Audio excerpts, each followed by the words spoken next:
샬롬. 네, 안녕하세요. 네. 혹시 샬롬이라는 뜻을 알고 있으신가요? 네, 네, 맞습니다. 모르는 분들을 위해서 제가 간단하게 설명을 드리자면요.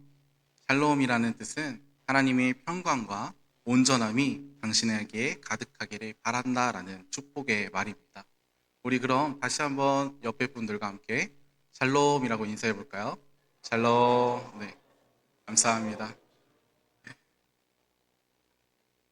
제가 어떻게 첫 인사를 하면 좋을까라고 한 주 동안 고민을 했었는데요. 그 어제 이 샬롬이라는 단어가 생각이 나서 꼭 이렇게 인사했으면 좋겠다라고 해서 인사를 드리게 되었습니다. 제가 이스교에 온 지 벌써 날짜는 15일이 지났고요. 시간으로는 368시간, 일부 예배 때와는 또 다른 시간이 좀 흘렀습니다. 그 분으로는 22,090분, 그리고 초로는 132만 5,400초가 지금 흐르고 있습니다.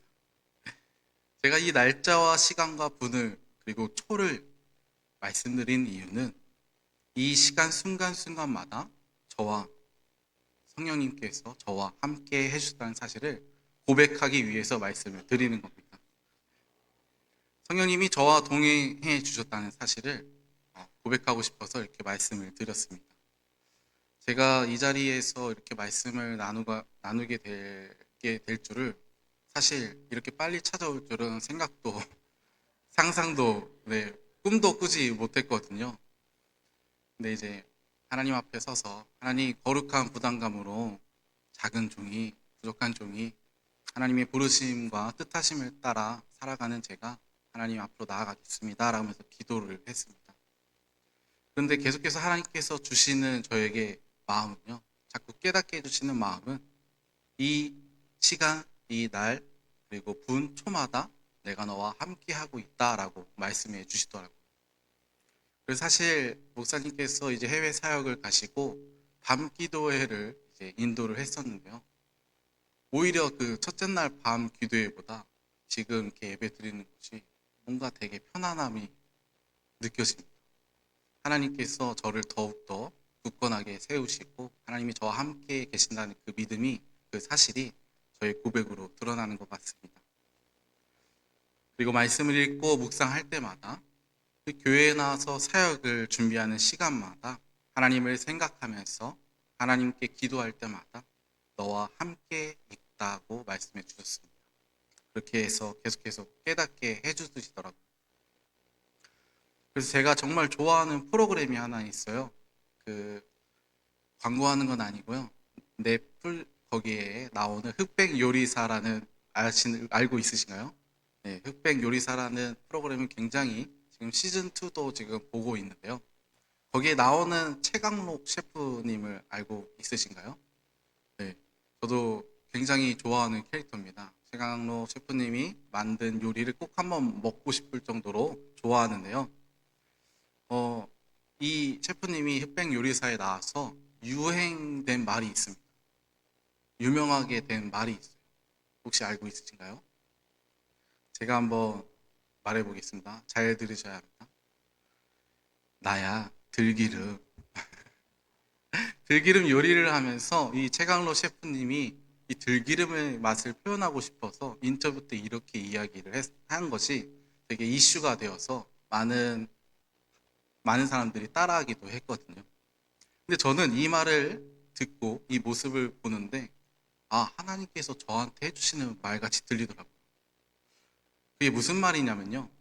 하나님께서 저에게 나야 성령님, 저는 하나님께서, 성령님께서 저에게 항상 이렇게 그 나야 들기름의 목소리를 듣고 나야 성령님 깨닫게 해주시더라는 겁니다.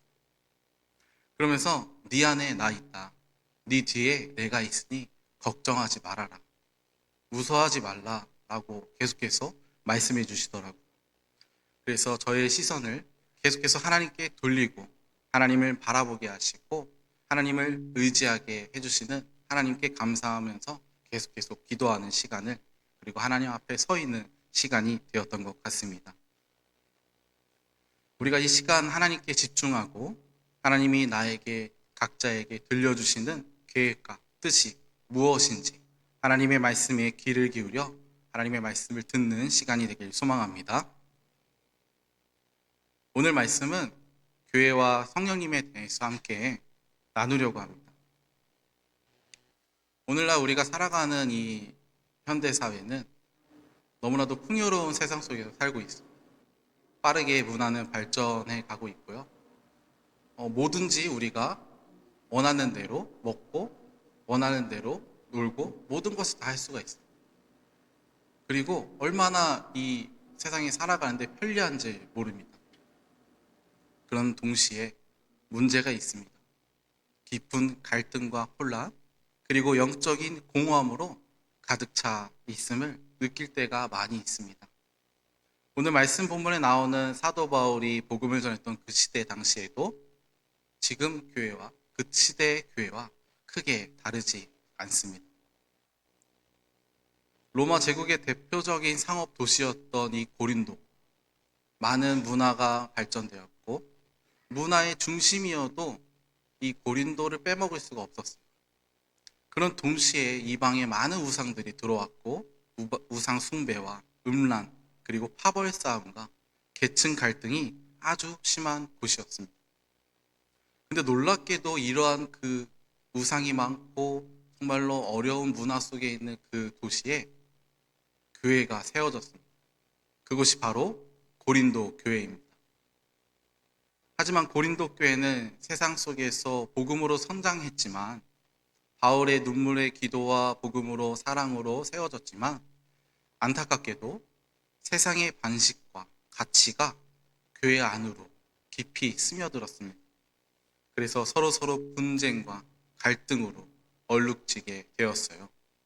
그런 고린도에 있는 고린도 교회에 바울이 보내는 마음의 사랑의 편지가 오늘 말씀의 내용입니다. 이 교회와 성령님을 그래서 세 가지로 나누어 말씀을 나누고자 합니다. 첫 번째는 교회는 하나님의 성전입니다. 건물을 지을 때 가장 기초가 되고 중요한 것이 무엇인지 알고 있으신가요? 네, 맞습니다. 그 기초입니다. 기본. 이 기본과 기초가 되어 있지 않으면 아무리 건물을 짓는다 한들 건물이 나중에는 결국에 흔들리고 무너지게 됩니다. 그럼 하나님께서 자녀 삼은 우리는 하나님의 성전이라고 하는 우리가 교회인데 그 기초가 기본이 되어 있지 않다고 한다면 우리가 하나님의 말씀을 자꾸 묵상하고 돌아보면서 나를 점검해야 합니다. 그 기초와 기본이 바로 예수님을 나의 구주로 고백하는 것이 바로 기초입니다. 예수님만이 나의 죄사함을 해주신 분, 예수님께서 오직 하나님께로 우리가 나아갈 수 있음을 인도해 주실 분이다라는 고백이 바로 우리가 교회를 세워지는 기초, 기본입니다. 마태복음 16장 16절의 고백, 그 베드로의 고백, 이 말씀을 보면요. 주는 그리스도시요 살아계신 하나님의 아들이십니다. 아멘. 이 고백이 저와 여러분의 고백이 되길 소망합니다.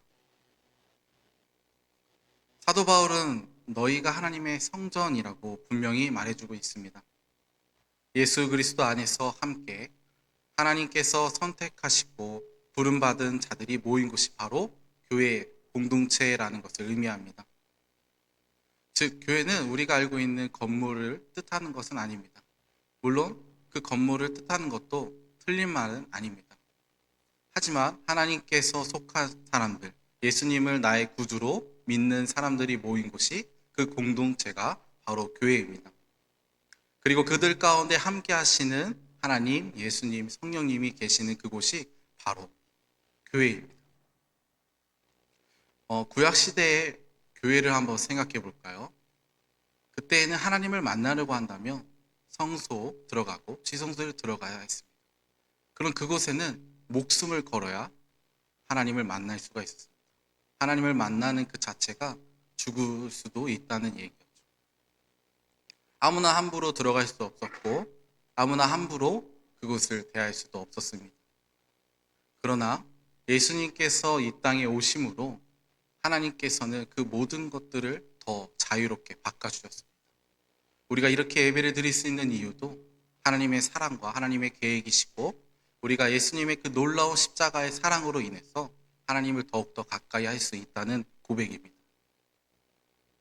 예수님의 그 보혈로 통해서 그 피의 보혈로 통해서 우리가 죄사함을 받고 성령으로 거듭난 자들이 되었을 때 우리가 하나님 안에서 성령님 안에 거하는 교회가 세워지는 것입니다. 하나님께서 자녀로 부르시고 선택하신 우리가 바로 교회입니다. 성령님을 만남으로써 변화가 시작되고 변화가 시작되어 내가 바로 교회가 되는 것입니다. 두 번째 교회는 성령 공동체입니다. 사도 바울이 이 말씀에서 가장 핵심으로 강조하는 것은 바로 성령님입니다. 우리가 단순히 모일 수는 있습니다. 친교 모임이나 동아리나. 그런데 그런 모임 가운데 만약에 성령님이 계시지 않고 하나님의 말씀이 없고 예수님이 중심이 되어지지 않는 곳이라면 그곳은 교회가 아닙니다. 그냥 친교 모임 아니면 동아리 그런 모임이 될 뿐입니다. 그러나 그 가운데 하나님의 말씀으로 예수님이 중심으로 성령님이 인도하심으로 이끄시는 대로 우리가 동행한다면 살아 움직이는 영적인 공동체가 되는 것입니다. 하나님께서는 계속해서 작고 약한 우리의 모습을 돌봐주십니다. 하나님, 제 모습은 너무나도 연약합니다. 저는 너무나도 연약한 존재입니다. 그런 나의 모습을 보시고 위로하시는 분이 바로 성령 하나님이라는 사실입니다. 우리의 모든 것을 다 아시는 주님이 나를 위하여 우리를 교회로 세우셨다는 말입니다. 눈에 보이지 않아도 성령님이 이뤄가시고 우리는 그 사실을 믿음으로 고백할 수 있고 또 하나님의 말씀으로 하나님이 주시는 지혜로 깨닫게 된다는 사실입니다. 성령 공동체는 사랑입니다. 성령 공동체는 사랑이 넘쳐 흘러 그 사랑을 다른 사람에게 전해주는 공동체입니다. 제가 이제 이숙교회를 와서 가장 먼저 느낀 것이 있었습니다. 그것이 바로 사랑이었어요. 제가 그냥 하는 말이 아니고요. 고백하는 말인데요. 제가 느꼈고 보았고 경험했습니다. 담임 목사님과 그리고 장로님들 그리고 권사님들, 지사님들 그리고 성도님들께서 사랑으로 저를 환영해 주시고 맞이해 주셨어요. 그리고 학생, 청년들 모두가 사랑으로 저를 되게 많이 환영해 주고 좋아했습니다. 저는 그곳에서 사랑을 느꼈습니다. 밥은 먹고 다니는지 또 사택 집은 어떤지 이렇게 물어봐 주시는 분들도 계셨고요. 또 사역은 처음인데 어렵지 않은지 힘든지 않은지 기도도 해주시고 격려도 많이 해주셨습니다. 저는 거기서 그 격려와 배려와 사랑을 느꼈습니다. 너무 감사했습니다. 그런데 만약 우리 이숙교회가 성령 공동체가 아니었더라면 죄송합니다. 아마 사랑이 없었을 겁니다. 제가 그 사랑을 몰랐을 거고요. 제가 그 사랑을 느끼지 못했을 겁니다. 그런데 그 사랑이 흘러 넘쳐 저에게 왔습니다. 그렇습니다. 성령님이 주인이 되시고 함께 하시고 이끄시는 교회가 내가 바로 이곳이 성령 공동체입니다. 하나님의 성전인 우리가 예수님으로 함께 이어져 그리고 지어져 가는 교회인 우리가 하나님의 자녀가 되어 예수님이 중심이 되시고 성령님이 함께 하시는 성령님이 이끄시는 우리가 교회가 되어야 하는 것입니다.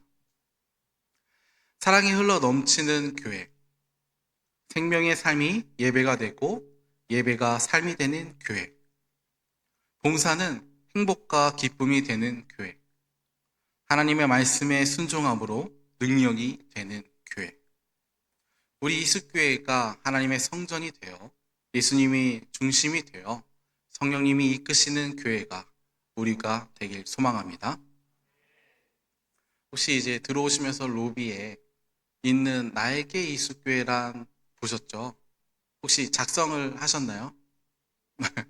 아직 못하셨다라면 오늘 한번 나에게 나에게 교회란 어떤 곳일까 한번 고민해 보시고요. 한번 적어 보셨으면 좋겠습니다.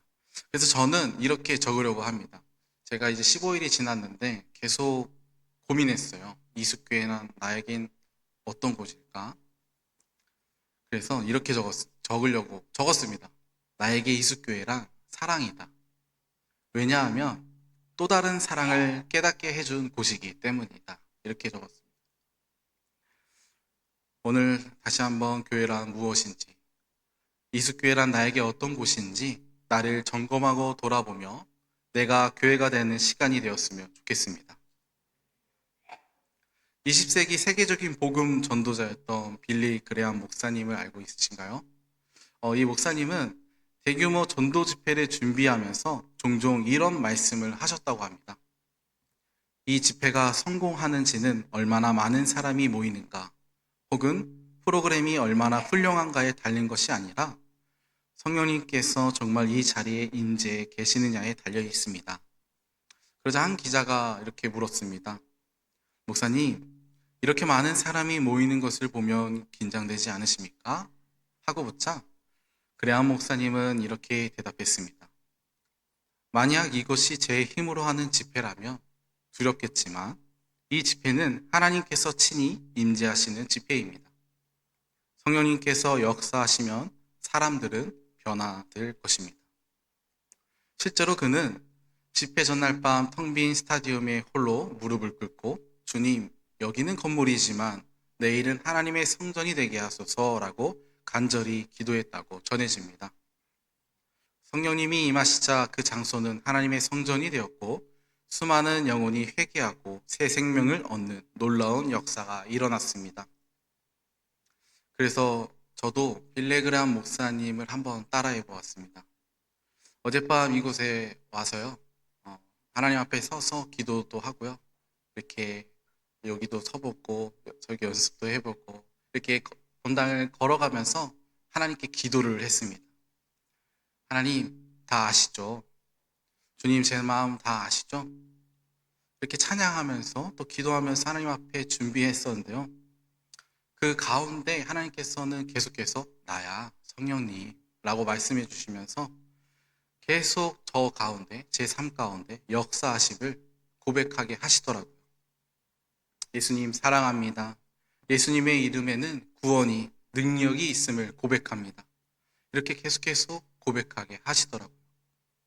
그렇습니다. 결국에는 그 모든 것이 선하신 하나님께서 우리를 이끄시는 방법입니다. 세 번째 교회는 세상을 살리는 공동체입니다. 성령님께서 교회 가운데 하시는 일은 분명합니다. 첫 번째, 성령님은 교회를 하나 되게 하십니다. 고린도 교회의 문제는 다른 의견이 아니라 다른 마음이었습니다. 성령님이 주인이 되시면 교회는 사람 중심의 파벌을 내려놓고 오직 주님 중심으로 다시 하나가 되는 공동체입니다. 두 번째는 성령님은 교회를 거룩하게 하십니다.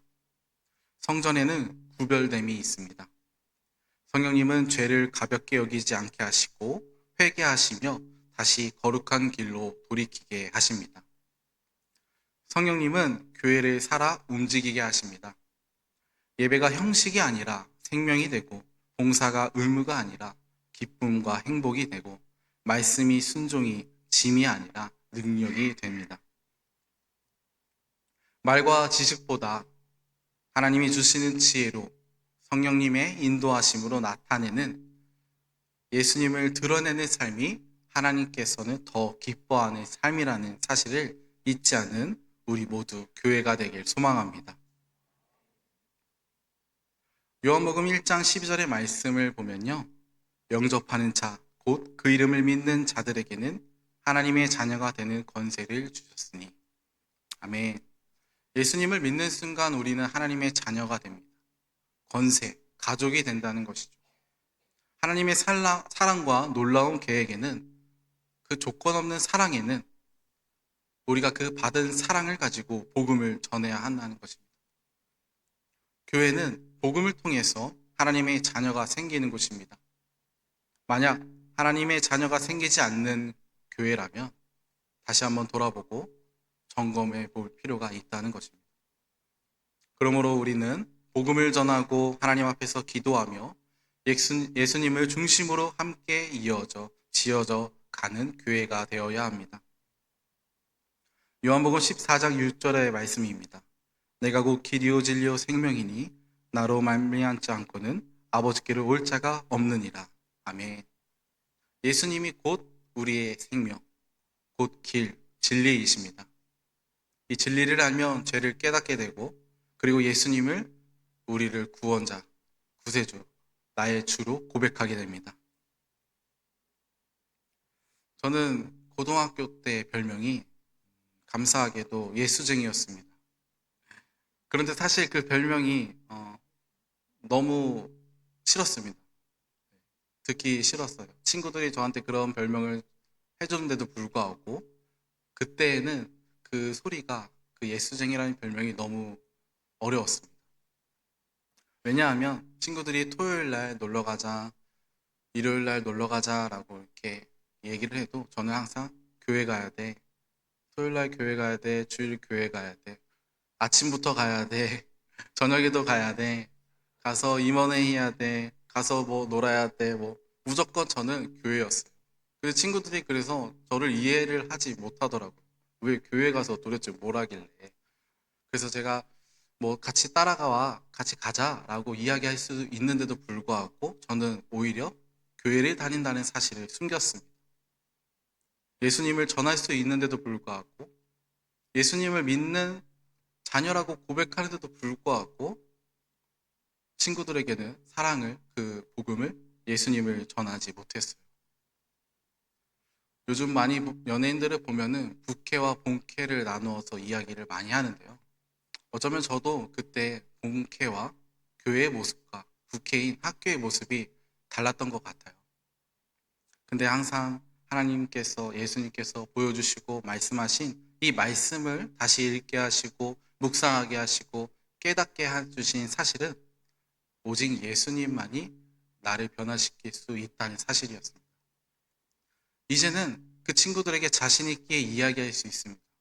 교회가 무엇이고, 교회가 어떤 곳이고, 예수님을 믿는 것이 얼마나 행복하고 어떤 가치관을 갖고 살아가는지에 대해서 저는 자신 있게 이야기할 수 있습니다. 왜냐하면요, 제가 산 증인이기 때문입니다. 하나님이 저를 자녀 삼아주시고, 예수님이 저를 만나주시고, 성령님이 성령님이 인도하심을 저는 알기 때문에, 깨달았기 때문에 그 예수님을 모르는 친구들에게, 사람들에게 복음을 전할 수 있을 것 같습니다. 마태복음 16장 13절에서 20절의 말씀의 내용은 이렇습니다. 예수님과 제자들의 대화 내용인데요. 예수님께서 제자들에게 교회가 무엇인지, 교회를 내가 어떻게 세우는지에 대해서 말씀해 주고 계십니다. 먼저 18절의 말씀을 보면 예수님께서 말씀하신 교회를 알 수가 있습니다. 또 내가 너에게 이르노니 너는 베드로라. 내가 이 반석 위에 내 교회를 세우리니 음부의 권세가 이기지 못하리라. 아멘. 예수님께서는 이 베드로의 고백을 가지고 그 반석 위에 교회를 세우겠다고 말씀하셨습니다. 그러니까 다시 말해 베드로가 고백을 주는 살아계신 하나님의 아들이십니다 라는 그 고백으로 인해서 베드로의 기본이 그 위에 반석이 되어 그 위에 교회를 짓겠다는 예수님의 말씀입니다. 예수님께서는 이 베드로의 고백을 듣기 전에 제자들에게 물어보십니다. 사람들이 인자를 누구라 하느냐? 그러자 제자들이 대답하길 세례자 요한이라고 하는 사람들도 있고 엘리야라고 하는 사람들도 있고 예레미야나 예언자들 가운데 한 분이라고 하는 사람들도 있습니다. 그러자 예수님께서 또 물어보십니다. 그러면 너희는 나를 누구라 하느냐. 베드로의 엄청난 놀라운 고백이 나옵니다. 앞서 이야기한 것처럼요. 주는 그리스도시요 살아계신 하나님의 아들이시니이다. 아멘. 이 베드로의 고백이 우리 모두의 고백이 되길 소망합니다. 하나님이 나를 자녀 삼아 주시고 하나님이 나를 선택해 주셔서 예수님을 우리의 구주로 고백하게 하시고 살아계신 성령님이 우리와 동행하시 주신다는 그 사실을 우리가 계속해서 하나님의 말씀을 가지고 나의 삶을 비추어 가면서 나를 돌아보며 이 베드로의 고백처럼 주는 그리스도시요 살아계신 하나님의 아들이십니다 라는 그 고백처럼 우리가 항상 하나님 앞에 서서 부끄럽지 않는 하나님의 자녀, 하나님의 성전, 교회로 세워지길 소망합니다. 기도하겠습니다.